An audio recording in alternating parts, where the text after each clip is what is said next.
Interrogé dans Jour J, sur RTL, ce mercredi 6 septembre 2023, Dominique Tapie s'est confiée sur la véritable descente aux enfers qu'elle a traversée après le décès de son mari Bernard Tapie. Une période terrible.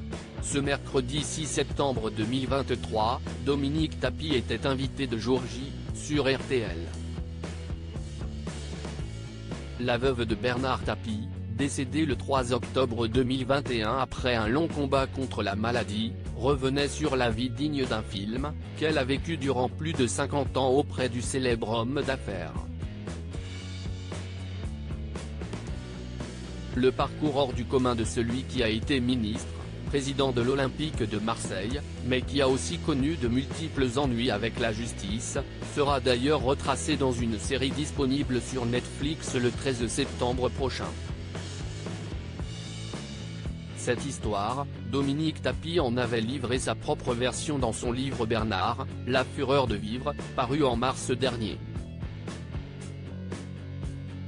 Dominique Tapie se confie sur sa descente aux enfers après le décès de son mari. Interrogé par Flavie Flament, Dominique Tapie est justement revenu sur les raisons qui l'ont poussé à rédiger cet ouvrage. Ma vie est un roman, c'est pour ça que j'en ai écrit un. Mais tout est véridique. J'y ai mis tout mon cœur. Ce n'était pas du tout mon idée à l'époque, de sa mort, quand je me suis retrouvé quelques mois après.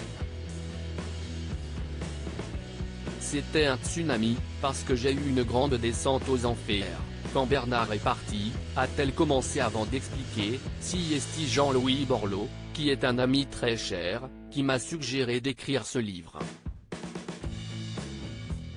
C'est un livre de témoignages et de thérapie aussi pour moi, a-t-elle assuré, remerciant ainsi l'ancien membre du gouvernement d'avoir été à ses côtés dans cette période hautement difficile. L'important soutien de Jean-Louis Borloo à Dominique Tapie. Jean-Louis Borloo a également beaucoup soutenu Dominique Tapie d'un point de vue financier. Celle qui a effectivement hérité des dettes de son ancien mari, avait fait part de ses problèmes d'argent. Dans les colonnes de Paris Match, je me suis retrouvé, du jour au lendemain, sans rien, en liquidation personnelle. On a coupé toutes mes cartes de crédit.